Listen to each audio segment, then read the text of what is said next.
Welcome to another episode of the JitzKing podcast. What's up? I'm joined by famous announcer Eddie, James, producer Enrique. Today we have a very special guest, fresh off his huge victory last weekend, Thiago Macedo. How's it going, man? How are you feeling? Well, hello guys. What's up? I'm feeling great. I'm feeling great. It's been like every day. I'm gonna wake up like a champ. Like I watch my fight every night, pretty much 3 times a day is the final. I watch like 3 times a day, like how I did it, how this happening. So yeah, I watch myself a lot too, man. A lot. Not just jiu-jitsu. Yeah, everything. No, man. I mean, has it finally started to sink in now? Like, look, I'm a Panamanian. Like, that's yours forever now. Like, you'll forever be that. That doesn't go anywhere. Now that's yours. Has it sunk in yet? Do you still, like, look at your medal, like, waiting for someone to take it away from you? Like, I don't know. I just, like, when I wake up, I say, damn, I want this shit. How?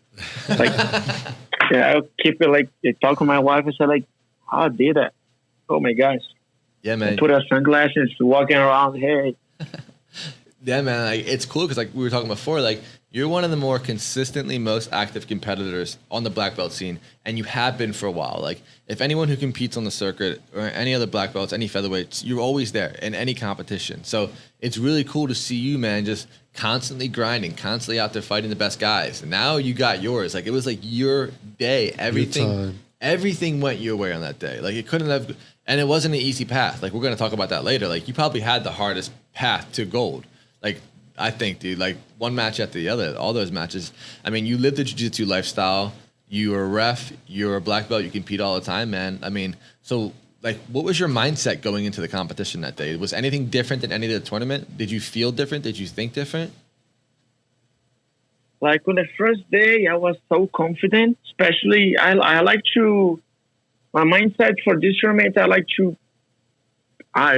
say, I already like to imagine the guys afraid to fight me. I don't see like any featherweight gonna get there like, oh, I'm gonna fight Thiago first. I already put this in mind. They already not comfortable fight with me first because I put in myself, I'm not easy match to any guy, no matter what weight class. So on the first day, I was super confident. I was confident a lot. Like, especially I've been training. I mean, all the tournaments for every tournament. I don't know if it's open, if it's a tournament in the garage or it's a big one. I mean, I was training for the same mindset. I want to win. I'm there ready. But for this tournament, especially, I was kind of like, on the first day, I was like super excited. But the second day, I was already like kind of down because I don't know what happened. But on the first day, I feel I could finish everybody. But on the second day, I feel I was like, damn, what's happening? I don't know if I ate a lot. I don't know because I ate chicken fillet and chicken, pasta, all the kind of food. I was so like a kid. I said, damn, I can eat whatever I want now. And then the next day I was so full. But for this tournament, I have a game set up, especially because I've been competing so long, so many tournaments, so many big tournaments like Grand Slam, Pan Am's, World Championship. And most of these tournaments, I lose because I fight.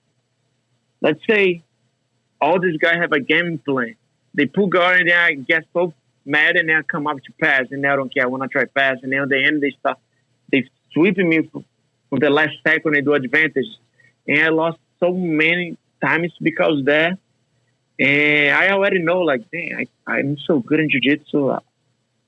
I know I can beat anyone. I know I'm a hard time to any guy. So I just need to put in my game to work on that day because I'm tired of it go there and fighting, lose, and the guy do a little game.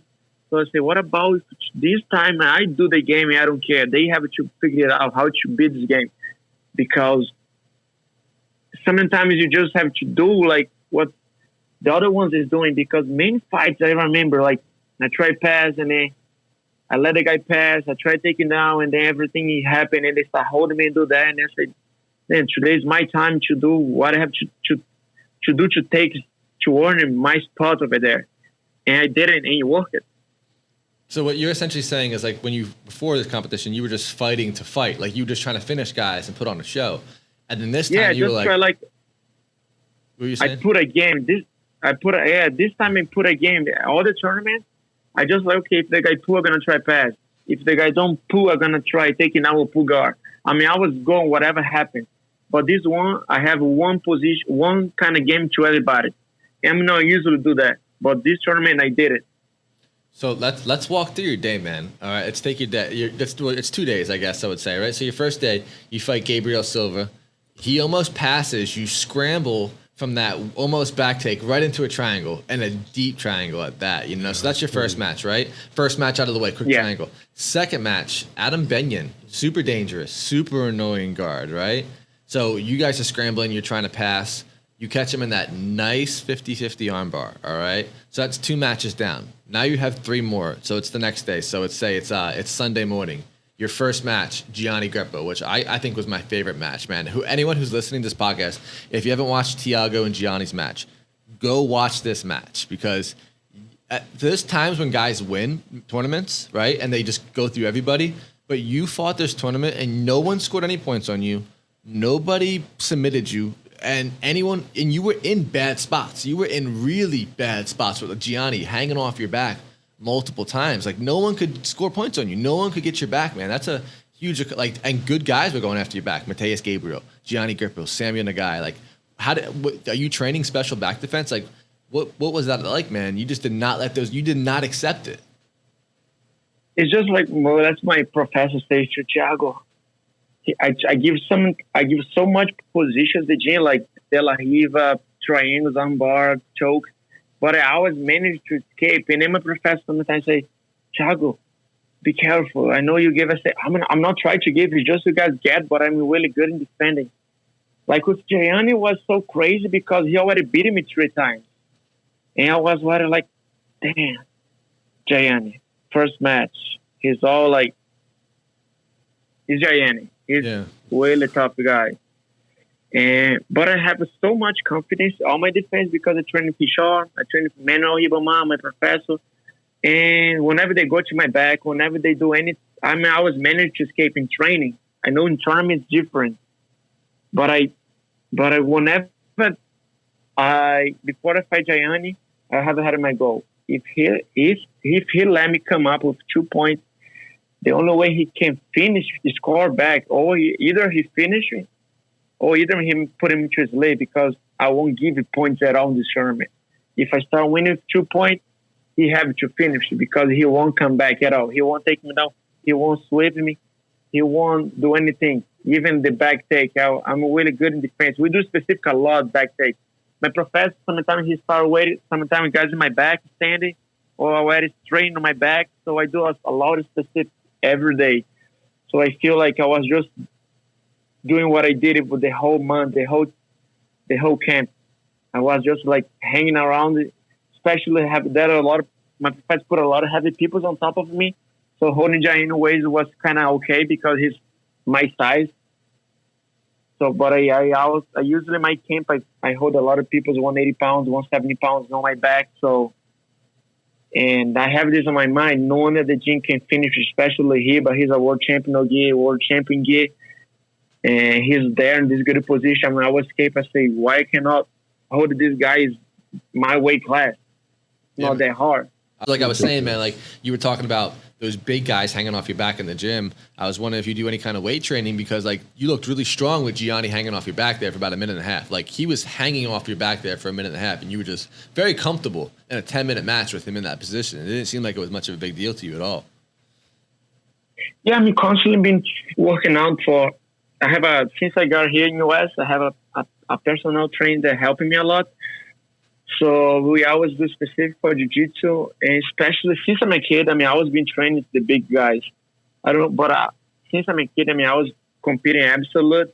I don't do as much anymore, but I always like to do absolute. I'm been training with big people and been working out specific for jiu-jitsu, doing like not so much heavyweights because I don't need it. Especially, in the featherweight division, I don't want to get injured. I don't need to do a lot of heavyweight, but I always try work out like doing pull-up bar, dips with my weight. And I do sometimes heavyweight, but not like all the time. I like to use my own weight. Yeah. Who would you say? So let's say we walk through we keep going through the matches. All right. So next up, Samuel Nogi. Did you watch his match with Isaac before you fought him? I didn't watch the fight with Isaac, but I know him since in purple belt, since he beat Jonathan Alves in purple belt in the world. Yeah. And also he's from my hometown. I know him before, and I've been following him a lot. Like, because I thought he was lightweight, and then he dropped to featherweight. And I know his game already. I know he would let me pull guard because he liked to pass. He's a pass. He play guard, but his main game is pass guard. So I didn't watch because I know what's happening. I saw the sweep that everybody saw. Yeah. That was the key from this fight when he ended up straining Mount. But I know what he wants. So I know if I go crazy with him, he's gonna succeed because that's his game, be crazy and be accurate. So I slow him down a little. And he used a lot of strength whenever he tried pass, and I was holding his leg the way I don't let him free, the way he's stopping thinking and cool down the fight. Because if I just let the fight go, he would be good for him. That's what's happening here, Isaac. The fight keep it going, and then he ended up getting Isaac in some sweep. So with him, I know I have to slow him down a little. So I hold him until I get my sweep. And then once I get my sweep, I put in my mind, oh, it's over. Yeah. I just have to, I have the title here. It's 3 minutes, 4 minutes. No matter what, it's over. You're using the strategy we talked about in the beginning of the podcast. Instead of fighting how Samuel fought Isaac, you're just fighting to get your points, and then your energy is staying focused on keeping the points versus trying to get the pass, because you don't need the pass anymore. That guy Samuel has to open up now. You're already winning, you know. Yeah, especially in the beginning, I have the lapel on him, but I want to sweep the whole time, especially because it was 0-0. And then when I swept, I turned it down a little because I know I believe it's all the fighters like that. Most of them are different, but once you win a tournament, even if you want to attack, your mind holds you down a little, even if you try, but the other one knows he's losing. And the other not going to do more effort than you because he's losing. Even if you want to try to fight, the other one's going to be 100% better than you because he's the one that's losing. I'm going to talk about what's happening whenever Mathias Gabriel. The reason I taking out Mathias Gabriel, I thought I was losing. I didn't know it was 0-0 the fight. Because once I started fighting with Mathias Gabriel, he come up, the referee give 2, plus another advantage, I don't know how. So the last time that I watched the scoreboard with Mathias Gabriel, he was winning by 2-0 and 1 advantage. And then I said, shit, now I have to sweep him no matter what. So I single leg him, I take him down, but I want to take it down. I say, I would stop, just want to take it down. Once I take him down, I say, okay, he's full guard, now I have to pass because I'm still losing by 1 advantage. But once I look to the scoreboard, I say, what? I'm winning 2-0. And then I looked to his eyes. He looked to me. I said, "Yeah, now it's your turn because I did what I told you to came to do here. So you have to figure it out because that's all I asked to get here in this tournament, start winning with everybody, and then I would figure it out from that. They will have to figure it out how to win because so many times I still win by 2-0. Okay, now I'm gonna try pass and I got caught. Happened many times with Giant. That's why I was already so nervous with Gianni because all the 2 fights that I fought him, I start sweeping him, and then he caught me later. Yeah. So that's why I feel like, damn, this time I have to do different. I have to calm down and use my smart because sometimes you want to do more, you want to finish, but that's cost you a big tournament. You got to play the game, right? You got to be tactical. It's not like in the gym where you just go for submissions. You have to be able to play the game. Sometimes you got to beat a guy by an advantage. Like your strategy to fight Samuel and Mathias, I think are pretty similar, right? You didn't want to go to war with those guys because that's their strategy. They're better at that, right? They're gonna do crazy stuff and scramble and jump around. But if you lock those guys down, then you're kind of taking them into your world. Yeah. Especially with Mathias Gabriel, I fought him before, I think 2 years ago in 2018. We did a super fight, 15 minutes round, 10 minutes finish only, and 5 minutes points. We was pretty on the finish time, we was kind of afraid of each other. And on the 5 minutes point, we also He beat him by one advantage. So I already know how he would have reacted to me. Especially he's being the champ. He's being the champ. He had to put a little bit. He had to go forward.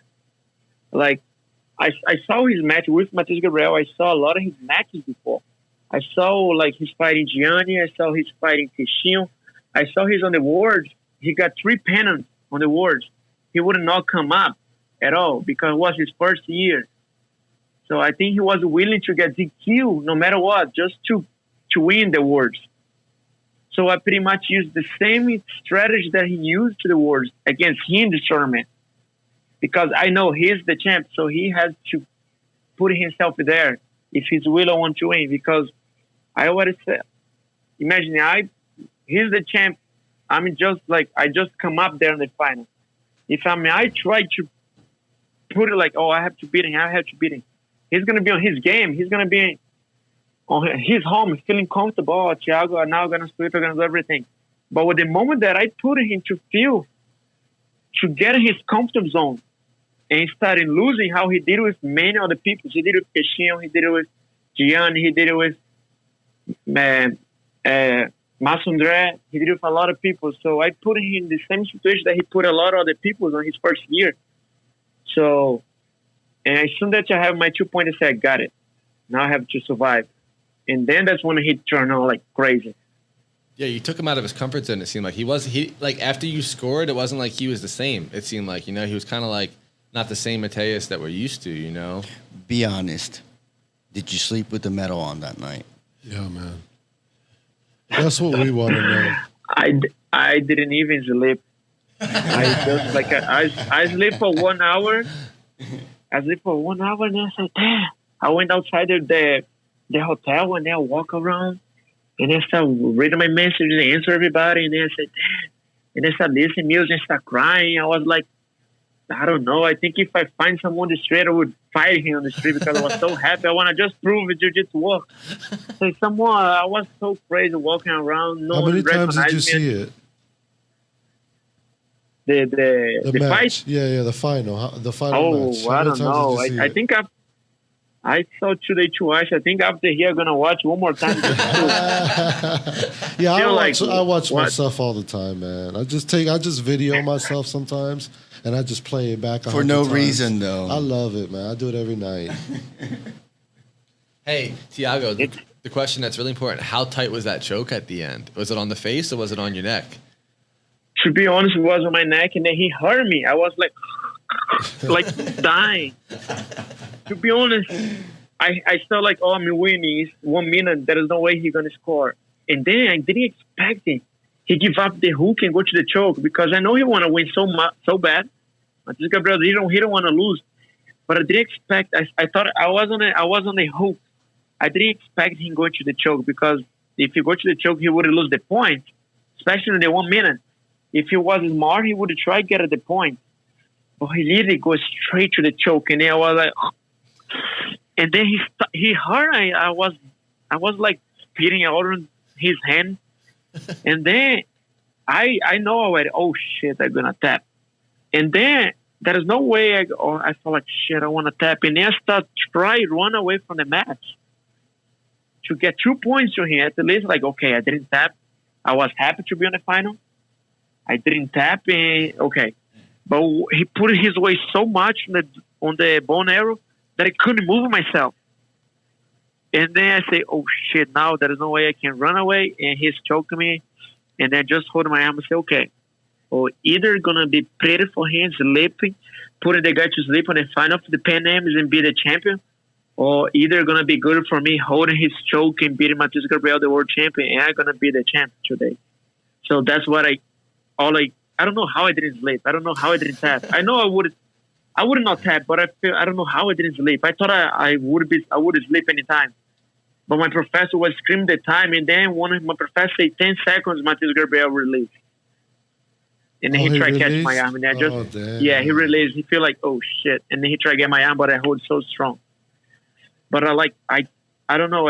That's what I set on my mind. Okay, gonna be glorious for him. Finish. Put the guy to sleep and then find him the Pan Am champs, or you're going to survive in here and be the champ like I want to be. So, After you win the pants, I guess your coach was there, but who do you call first? Or who do you look at first? Your wife or your coach? Bro, then my wife get mad because we don't have a picture of hugging each other. But what I told her, my feeling at this fight, I was so scared because once the time is over, I was so scared to, for some reason, I go out of the balance and the ref give a two to him, or they watching the camera and come back, the two, so I don't know. I was like, did I win for sure? Did I win for sure? When I get off the choke, I say, and then later I figured it out. Oh, what I do now? I don't know. Did I win? And then when he raised my arm, I said, damn, I don't know what. I just saw my coach because he was right there, but I don't know what to watch. I was just lost. I was like, damn, I don't know how to be here. I don't know if I got my wife got mad. I didn't go there. I should go there. But I was just so like in shock that I went to get my shoes and my professor was there. Then I did it. But I wish it was everybody together in the same spot. That way they don't have this confusion. So it was hard. I was in shock. Maybe the next time I'm gonna give her this picture. I'm gonna look straight to her and there you go. Smart, yeah. But this time I was frozen. Yeah, man. I mean, so after that big win with Mathias Gabriel at Pans, you are now the #1 ranked featherweight black belt in the Flow grappling ranks. How's that feel, man? How's that settle in? That's pretty cool, right? What does that mean to you? That's mean a lot because before I was in 7, and then they just, I don't know how they do their rank sometimes. They just take me out and put some guys over, and I never care about. But I know, okay, I was beating these guys that sometimes in front of me on the rank. I was competing. I was doing the fight and say, I don't care. I like my results are going to show if I will deserve to be there or not. I don't need asking. They sometimes, if you go there on the rank, it's going to be like, oh, if you need any question about the rank, just text. I never text. My friend tell me, hey, Chad, you should have texted them. You should have been on the rank. Say, I don't care. I'm gonna put in my name there without ask. That was always my mind. I don't want to ask to be there. I want to be there by earning. Yeah, I think you earned it, man. You beat the #1 guy, so it makes sense. You know, you definitely earned it. So, I mean, that's crazy, man. That's the hell of a day. If you had to talk to like a guy who's like, hey, I want to start competing, what would be like some advice you give to him as a competitor? Some dude was like, I want to be a black belt Pan Am champion. What was like the first few words of advice you give somebody? I would say, bro,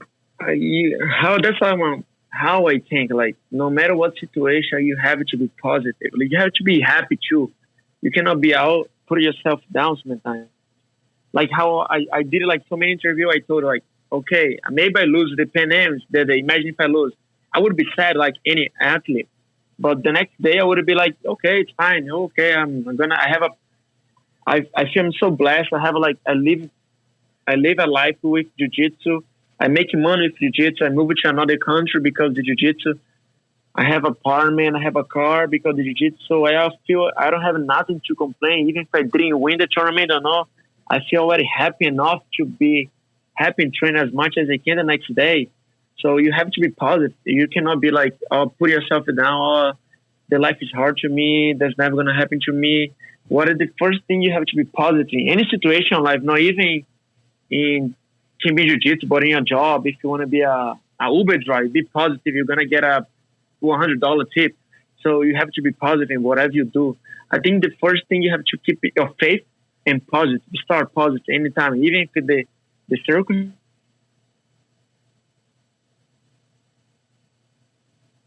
We're losing him again. There we go. Nice, you're back. We thought we lost you there for a second. So mindset, like positivity, is a good thing to believe in yourself, right? You can't let those negative thoughts enter your head, because once they do, they start to get like dark and like they can really drag you down, right? Yeah, it's not about like be positive in win. It's positive like even to lose, you'll be able to. You put yourself like every time I lose, I say, shit, how I lost? I'm fucking tough. How I lose to this guy? Sometimes I want to punch myself, and I just say, okay, let's train. I'm gonna figure it out. This time I'm gonna win. I never like putting myself, Sometimes every time when I see someone, especially an athlete, sometimes they post on the Facebook, I think I'm gonna give up. I think it's time to give up. I just text them, hey bro, just keep it doing. At some point you will succeed. But you have to think like positive. Anything you do. Let me give an example. Like, especially a lot of people ask me how I afford to travel a lot, especially when I'm going out to the tournament. I said I just invest all my money on me. I don't know if I'm gonna win or not. Especially, I'm gonna give an example. Let's say I have like $1,000 and I have to go to Japan competing, and the trip is 700, and the registration is 100, and the hotel is 100. So it's 900, and they're only gonna have 100. If I lose, they're gonna have 100. But if I win, the Grand Slam, I'm gonna have 3,000 in my bank account. So I mean, I always go positive. I'm gonna make I'm gonna expend all this money, but I'm gonna go there, make this money. Even if I don't win, I'm gonna know some guy. The next time he's gonna hey, let me stay in his house or do a seminar in his gym. I mean, I was thinking positive. If I'm going to one place, something's gonna happen over there, even if I don't win or not. So I always go positive. So something's gonna happen, something good or even bad, but this bad is gonna come for good later. So that's how I think every tournament or every situation in my life, I was gonna turn out being good. That's a great mindset to have as a competitor, man, especially backed with confidence, you know. So you got Pans now. Pans are in the book after that tough day. What's coming up next for you, man? Are you gearing up for Worlds? Is there any super fights on the books? What are you thinking? I was supposed to do this fight in Korea, but they postponed it because of the corona. But right now, Was that for Spider? I saw it. Spider. Yeah, but they canceled the tournament. But what's gonna happen right now? I was a number 4 in the IBJJF rank, and if I win 3 tournaments IBJJF, I'm gonna go to second. And second place is you make it like $5,000. Oh, nice. And so I think I just need to win 3 tournaments. I registered already in Houston Open and Foley Open this next weekend is just one fight. I don't know who's the guy. I'm just gonna go there to get the gold medal and get a point. I'm supposed to rest. I told myself, I said, I'll win the Pan Am. All I'm gonna do is the Worlds. Fuck that. I don't care. The Worlds Abu Dhabi and the Worlds IBJJF. And I don't even care about the super fight so much. And I just said, I was just going to the Worlds. And then I saw myself in the rank, and then my wife talked to me, you just 3 little tournaments, you can win easy like you did it before. And you can get $5,000 on the end of the year. We go to Brazil. Happy. What was it? Was the Spider Korea a super fight or was it a bracket? Was it a tournament? Was a bracket. Like featherweight? Was a bracket. 8-man bracket. It was 65 kilos. Also, I don't think I would make it this way too. It's like 143 pounds. Yeah. Oh, jeez. Yeah. Who else was in it? Do you know? I don't know. I just know, like, damn, I would have to cut a lot. Yeah. Right now I'm at 160, so to 143 would be hard. So you don't know who else is in that bracket with you, or? No, I didn't see the name. He just invited me if I was interested, and then he ended up texting me later. I said of course I was interested to compete, but and then he said it was canceled. But and then I saw the weighing. I said, oh shit. Yeah, that's light feather, man. That's a tough one, right? Yeah. It's a big difference. Yeah, so are you mainly a gi guy? You don't mess with Nogi too much because Nogi Pants is around the corner too. Is that not in your radar at all? They closed the registration 2 days ago. I'm pretty sure if I asked WJF, they sent me the invitation. If I go, I would do light. I like Nogi, especially. I always train Nogi. No, I never stop training Nogi. I'm training twice a week. I'm the Nogi coach at my gym. I just don't compete a lot because especially I'm focused on gi. But I do Nogi a lot. I like for me Nogi is really important.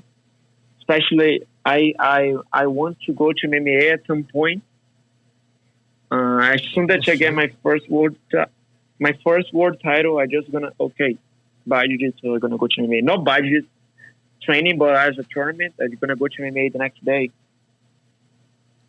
Yeah. So that's how I find out jiu-jitsu. I'm pretty sure all the Brazilian kids in Brazil they get into jiu-jitsu because of the MMA. So I'm one of them. So at some point I lost I don't want to do MMA. At some point I lost my dream. Yeah. But and then I fought MMA one year ago, and then I won.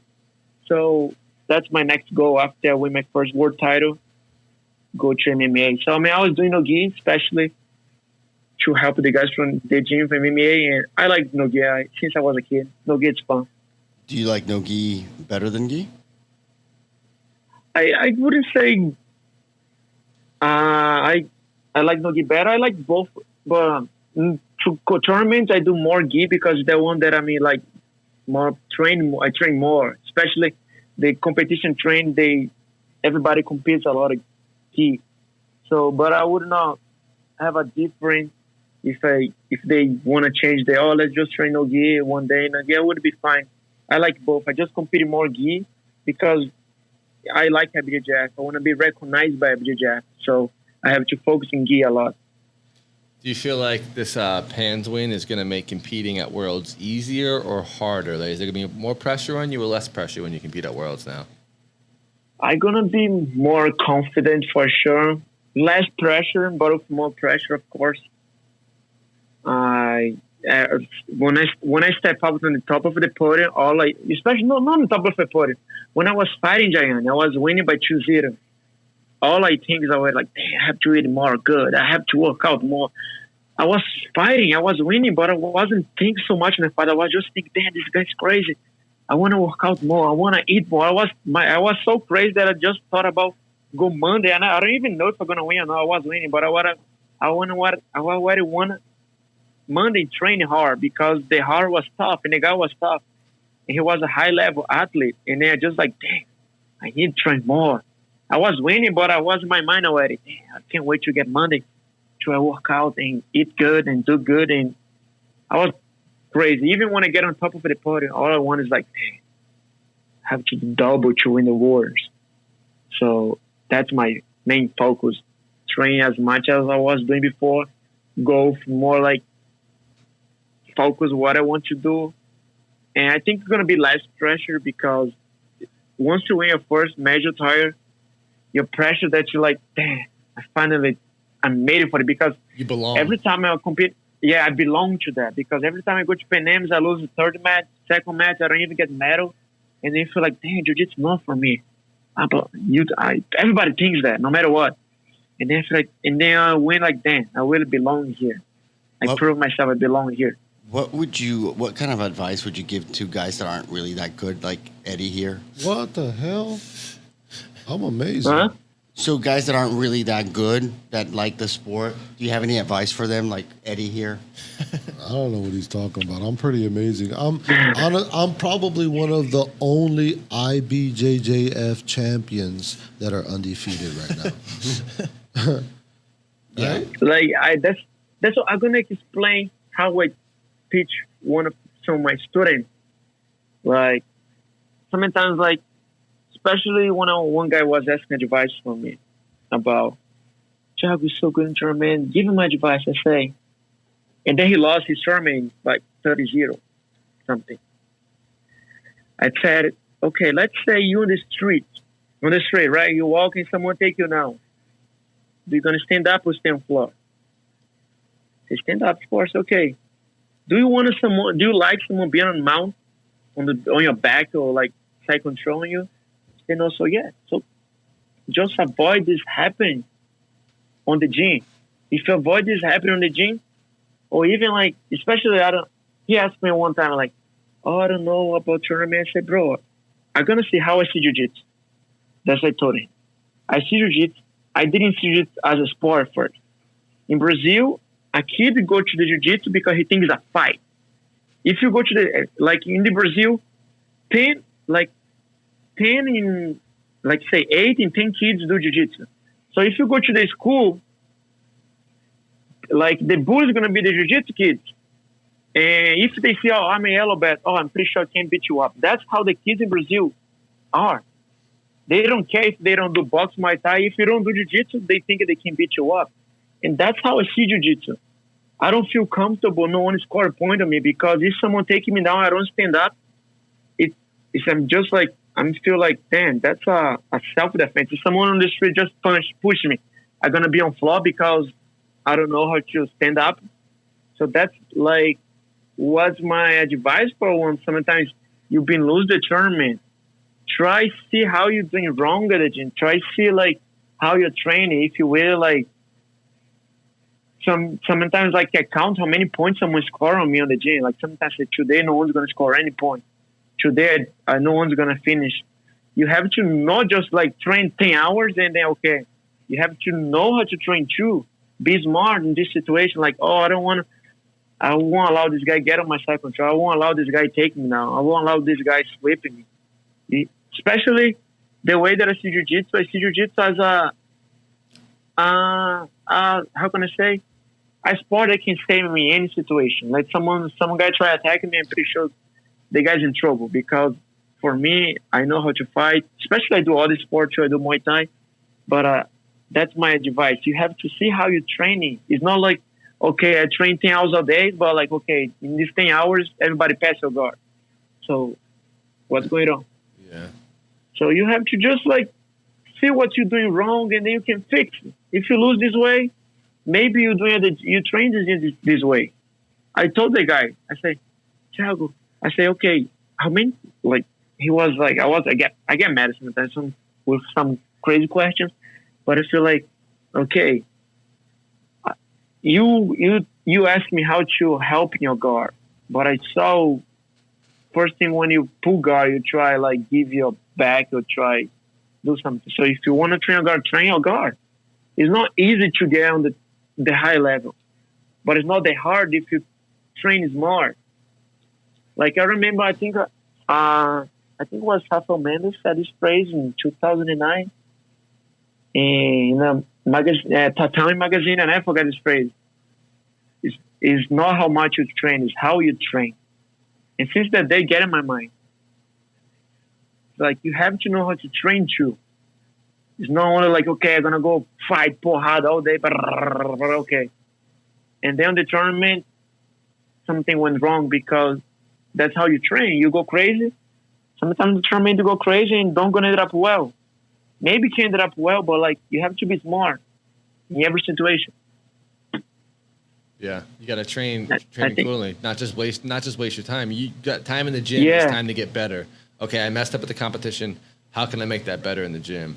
So that makes sense, man. So if you had to pick a first round dream matchup for Worlds, who would it be? First round dream matchup.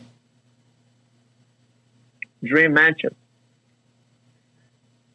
I think Jamil. Jamil Hill Taylor. That would be a fun match. Have you guys fought before? Yeah, we fought before. I think the last time we fought was in Worlds 2018. Yeah. Wow. Was my first match. His first match, he beat him by 1 band. He didn't do pants this year. That's weird. He hasn't been active at all, competing a whole bunch, has he? Yeah, he come back. He's gonna compete. He's gonna do the Atlanta Open, and for sure the Worlds. And yeah, are you gonna do? I'm pretty sure. I think Jamil. Are you gonna do Atlanta? No. They don't say we're gonna be the same day as a Nogi, and they it's full. Everything is full already. They closed the registration, so I will see if they open up a spot. I will be there. So Jamil Hill Taylor would be your first match. Now, why? Why do you want that match? Just as a redemption, so you can get your revenge, or? It's because every time I fought him, I have all my position, and he managed to escape. Of course, he's good, but because I was just like, kind of like, oh, I don't want to try super right now. I still have a lot of time. Oh, I won't try to do that. I kind of froze myself with him.